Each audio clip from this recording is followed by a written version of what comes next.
Ежегодно с открытием купального сезона на водных объектах гибнут более 150 человек. Треть из них тонет в неустановленных местах. В связи с этим на озере около оздоровительного лагеря «Радуга» в Якутске состоялся второй этап школы тренинга «Спасение на воде». С подробностями Татьяна Иванова. Профессиональные спасатели МЧС на личном примере показали приемы по оказанию первой медицинской помощи по спасению людей на воде.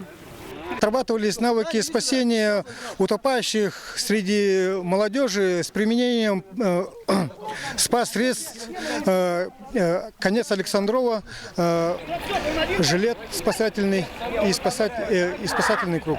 До этого участники прошли теоретическую часть и теперь на практике смогли проявить изученный материал. Для себя много узнал. Считаю, что в жизни это может хорошо пригодиться мне.